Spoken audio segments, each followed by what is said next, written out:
Hanggang ngayon, wala pa rin daw nakikitang kayang tumapat kay VP Sara Duterte sa 2028 eleksyon. Pero ang mga netizens alam kung sino ang tatalo kay VP Sara. Pero bago yan, eto panoorin po natin ang balita po na kung saan yung taga-kabala anti-Duterte hindi na alam kung ano yung gagawin nila, sino yung ipantapat dahil malakas talaga si VP Sara. Ito ang video. 3 taon pa bago ang 2028 Philippine Presidential Elections. Nagsisimula na ang usapan at paghahanda ng ilang grupo. Ang tanong ngayon, may lilitaw bang kandidato na kayang sabayan ang lakas ng pangalan ni Vice President Sara Duterte o tuluyang mangingibabaw ang kampo nito sa darating na halalan?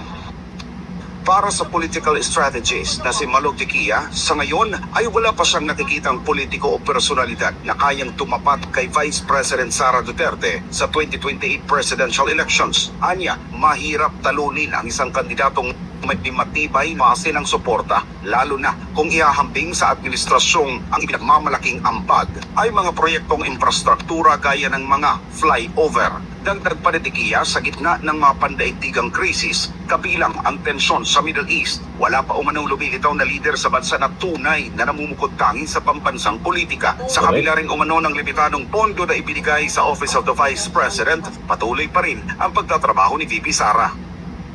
Wala ako nakikita eh.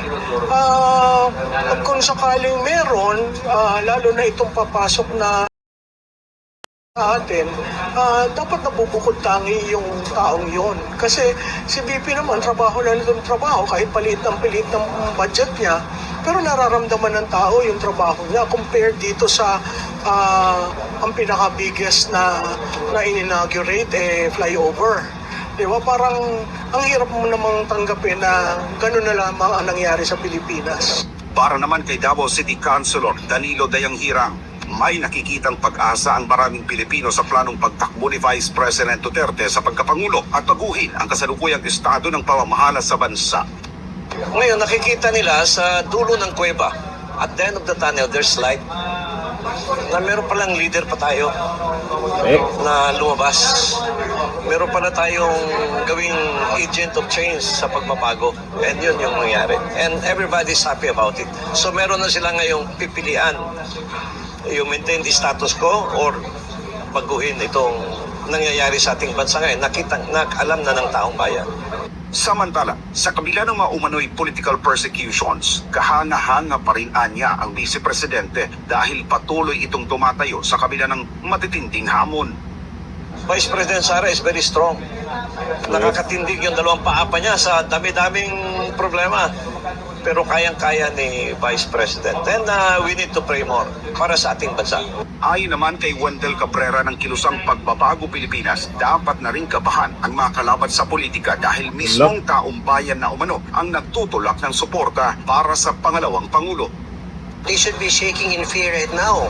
You know why?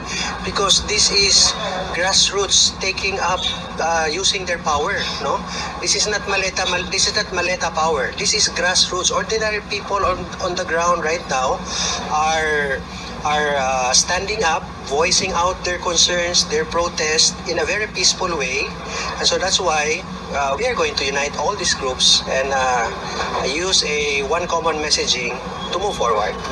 Sa huli, naniniwala ang ilang grupo na marami umanong Pilipino ang patuloy na kumikilala sa Duterte brand of leadership, isang estilo ng pamumuno na anilay nakatuon sa kapakanan ng ordinaryong mamamayan. Siguro kasi nakakita sila ng isang brand ng leadership na ang tao importante, na yung malasakit factor, bihira mo makita sa isang leader yung malasakit. Pangalawa, yung pananamit, ugali, napaka-ordinaryo. So it's reflective of the ordinary Filipinos. So yun sa tingin ko paglalaban nila kisa sa marangyang pamumuhay na ninakaw lamang yung pondo o kaya serbisyong hindi mo nararamdaman dahil nawawala ang pondo. O may sapat bang lakas ang oposisyon para makabuo ng isang kandidatong kayang sumabay sa popularidad nito? Para sa Diyos at sa Pilipinas. Ay, merong tatalo kay VP Sara Duterte sa 2028 election. Yan ang karamihang, may nabanggit silang pangalan dito na karamihan ng mga nag-comment na pwedeng tatalo kay VP Sara. Pero bago natin basahin, kayo, Alam nyo kung sino? Nako, eto. Ang mga nag-comment ha, ayon sa mga nag-comment to na pwedeng tatalo kay BP Sara. Hindi ba si Risa? Hindi ba si Lenny? Hindi ba si Tulpo? Rafi Tulpo, malakas din yan noon. Pero ngayon, ewan ko lang, anyari sa kanya, tameme. O, ayon dito sa mga nag-comment. Sabi ni Renilo Londoño, ang tatalo kay BP Sara ay isa lang, George Garcia. Bakit? Anong meron kay George Garcia? Tatakbo di bang Pangulo yan? Meron bang power yan? Malakas ba ang power yan para talunin si BP Sara? Naku, matindi to. Sabi ni Jaycon Panyamogan Alberto, sabi niya, naguluhan ang kalaban ni BP Sara kung sino pang pantapat. Sa ngayon, hindi pa alam kung sino yung pwedeng tatalo, pero ang mga nag-comment ay si George Garcia. O ayon dito pa sa isa ha, sabi ni Trobo Sabate, mayroong tatalo kay BP. Hulaan ko na, si Garcia, yung chairman ng Comelec. Bakit kaya yan yung mga comment nila? George Garcia, anong meron sa'yo? Ikaw daw ang pwedeng tatalo kay BP Sara.